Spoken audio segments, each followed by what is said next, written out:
बिस्मिल्लाहिर्रहमानिर्रहीम। अस्सलाम वालेकुम नादरीन, आप यूट्यूब चैनल देख रहे हैं, मैं इमरान खान हूं। अब नादरीन, जो नाराज अरकान हैं, इन्होंने बैरिस्टर गौहर को खत लिखा है। पाकिस्तान तहरीक इंसाफ के, आपको पता ना, खैबर पख्तूनख्वा में आजकल नाराजगियां चल रही हैं। सुहेल अफरीदी ने अरकान असम्बली से मुलाकात की तो कोई कहता है 52 आए, कोई कहता है 72 आए, लेकिन इन बिटवीन है ना, फिर भी 20 से 40 लोग कम थे। हुकूमत कहती है 20 कम थे, मीडिया कहता है 40 कम थे। अब जितने भी कम थे वो नाराज तो हैं, और उन्होंने खत लिखा बैरिस्टर गौहर को, और खत में मुतालबा क्या किया, मैंने आपको 2 दिन पहले एक वीलॉग में ये बताया था कि ये जब भी मुतालबा करेंगे इमरान खान की रिहाई का मुतालबा करेंगे। ये जब भी बात करेंगे इमरान खान का नाम लेकर पॉलिटिक्स करेंगे, क्योंकि और कोई तरीका ही नहीं है ना। और ये मौका सुहेल अफरीदी ने खुद दिया। देखें, सुहेल अफरीदी की अपनी गलतियां उनके सामने आ रही हैं, उनकी अपनी कमजोरी उनके सामने आ रही है। अगर वो हिम्मत दिखाते और ताकत के साथ नौजवानों को इकट्ठा करके खड़े हो जाते, और आज सुहेल अफरीदी की सूरत कुछ और होती। ये वजारत आला तो अभी रहेगी, कभी नहीं रहेगी, लेकिन सियासत सारी जिंदगी रहेगी।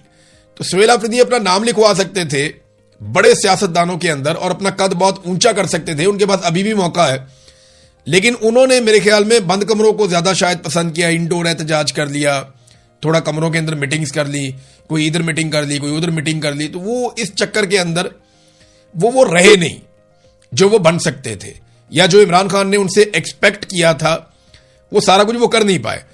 अब इसमें जो नाराज अरकान असम्बली, उन्होंने कहा इमरान खान की रिहाई के लिए तहरीक चलाई जाए, और इन्होंने लेटर लिखा बैरिस्टर गौहर को, इमरान खान की रिहाई के लिए मौसर तहरीक चलाई जाए, कैद पार्टी वर्कर्स की रिहाई के लिए कानूनी जंग लड़ी जाए।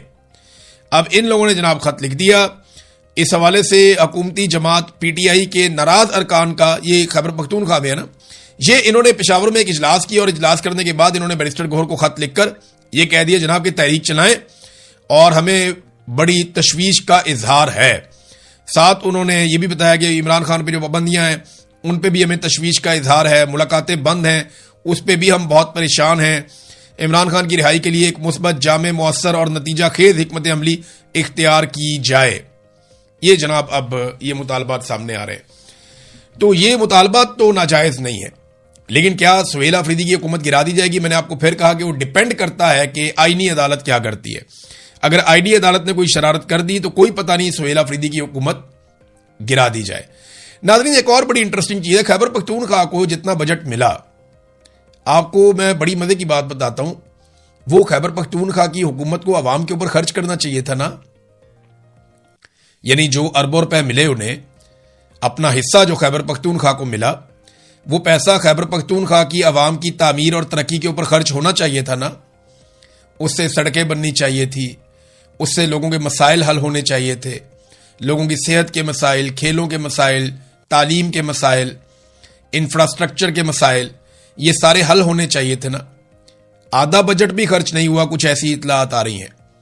नेक्स्ट वीलॉग में मैं आपको उसकी तफसीलात शेयर करूंगा कि खैबर पख्तूनख्वा हुकूमत ने सरप्लस किया, यानी वो जो उनके पास पैसा था उसको खर्च नहीं किया।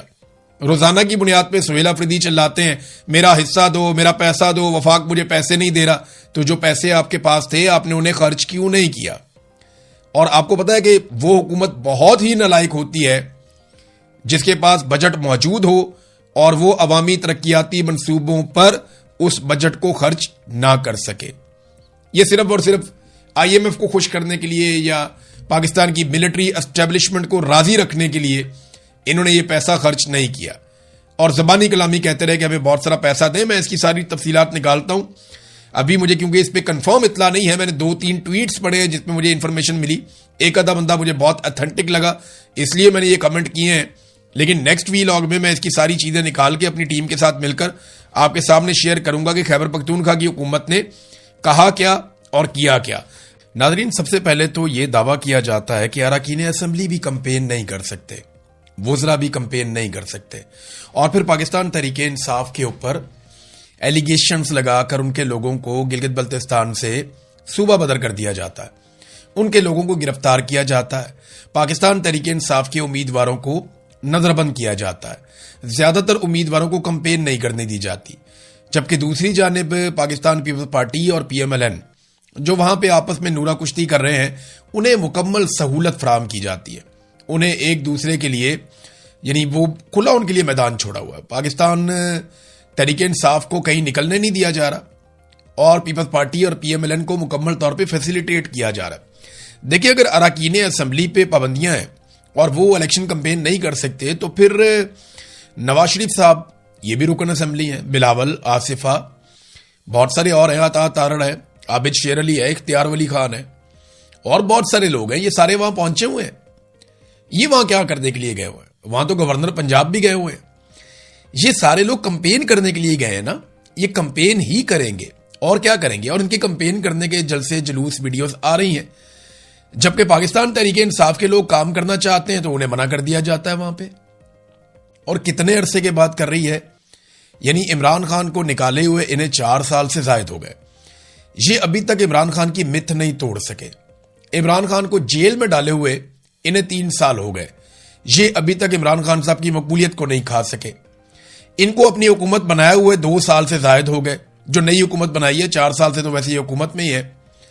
یہ ابھی تک عمران خان کا مقابلہ کرنے کے قابل نہیں ہوئے. لیکن آج بھی وہ اور ان کا پورا بنایا ہوا نظام عمران خان کا قیدی نمبر 804 کا مقابلہ نہیں کر پا رہا. دیکھیں ڈونلڈ لو نے جو سائفر لکھا تھا اس کے اوپر پاکستان تحریک انصاف کو بات کرنی چاہیے تھی, لیکن وہ خاموش رہے. ڈونلڈ لو نے جب یہ سائفر آیا, اس نے جب بات چیت کی پاکستانی سفیر سے, پھر سائفر آیا پاکستان میں, جو اس نے پیغام بھیجا کہ اگر تحریک عدم اعتماد کامیاب ہو جاتی ہے تو سارا کچھ معاف کر دیا جائے گا. اس کے بعد ہم نے دیکھا پاکستان میں کہ سارا کچھ معاف کر دیا گیا. حکومت گرا دی, نئی حکومت بنا لی, بندر بانٹ کی گئی, دھاندلی کی گئی, 2 نمبری کی گئی, جبری گمشدگیاں کی گئیں, عدلیہ اور میڈیا پر پابندیاں لگا دی گئیں, غیر آئینی اور غیر قانونی الیکشن کروائے گئے, غیر انسانی اور غیر اخلاقی حرکات کی گئیں, کوئی پوچھ گچھ نہیں ہوئی, الیکشن پورا کو پورا چوری کر لیا اور اب پھر ایک مرتبہ الیکشن چوری کر رہے ہیں.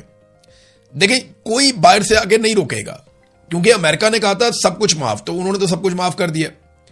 اور یورپی یونین اس وقت اس سارے کانڈ کے اندر امریکہ کے ساتھ شامل تھا. کیسے سمجھے آپ؟ عمران خان نے ایک دفعہ تو یہ کہا تھا کہ ہم امریکہ کو اڈے نہیں دیں گے, اور اس پہ انہوں نے بولا تھا ایبسولوٹلی ناٹ. لیکن جب یورپی ممالک کی جانب سے خطوط آ رہے تھے اور اس بات کا پاکستان پہ دباؤ ڈالا جا رہا تھا کہ پاکستان یوکرین اور روس کی لڑائی میں یوکرین کے ساتھ کھڑا ہو جائے, تب عمران خان صاحب نے کہا نہیں, ہم نیوٹرل رہنا پسند کریں گے, ہم روس کے یا یوکرین کے دونوں میں سے کسی کے خلاف نہیں جا رہے. انڈیا نے بھی یہی کیا, کئی عرب ممالک نے بھی یہی کیا. لیکن پاکستان کا کیونکہ ایک ٹریک ریکارڈ ہے کہ ہم ایک کرائے کی بندوق کے طور پہ استعمال ہوتے رہے ہیں, لہذا یورپی یونین برا مان گیا. اور عمران خان نے ان کو جواب دیا تھا ہم کوئی غلام ہیں. ایک طرف ایبسولوٹلی ناٹ تھا نا, تو دوسری طرف تھا کیا ہم کوئی غلام ہیں. یہ یورپی یونین کو جواب اچھا نہیں لگا. اس کے بعد اب آپ دیکھیں کہ یورپی یونین نے جو کچھ مرضی ہو جائے پاکستان میں کسی قسم کا ایکشن نہیں لیا. اور یہ بات پاکستان کو یاد رکھنی چاہیے, ہر پاکستانی کو یاد رکھنی چاہیے کہ یورپی یونین جو چھوٹی چھوٹی باتوں پہ ایکشن لیتے ہیں, پوائنٹ آؤٹ کرتے ہیں, وہ پاکستان کے سنگین ترین جرائم کے اوپر بھی یا ناجائز بنائی گئی حکومت کے خلاف وہ نہیں بولے, بلکہ انہوں نے رپورٹیں دبائیں. اور جو رپورٹیں انہوں نے باقاعدہ خود لکھی, انہوں نے بنائی, وہ رپورٹیں بھی منظر عام پہ نہیں آئیں. ابھی ایک یورپی یونین کی ممبر ہیں, ان کا نام ہے کاجا کیلس. یہ ایک اسٹونین سیاستدان ہے, یہ وزیر اعظم بھی رہی ہیں اسٹونیا کی, پہلی خاتون وزیر اعظم تھی, 2021 میں بنی تھی, 2024 تک یہ وزیر اعظم رہی تھی وہاں کی. تو آج کل یہ ایک سفارتکار ہیں. اس وقت یورپی یونین کی خارجہ امور اور سلامتی کی پالیسی کی اعلیٰ نمائندہ ہیں اور یورپی کمیشن کی نائب صدر کے طور پہ خدمات سر انجام دے رہی. اب یہ پاکستان میں پہنچی, اس نے شہباز شریف سے ملاقات کی, فیلڈ مارشل عاصم منیر سے ملاقات کی, ڈار سے ملاقات کی اور باقی لوگوں سے.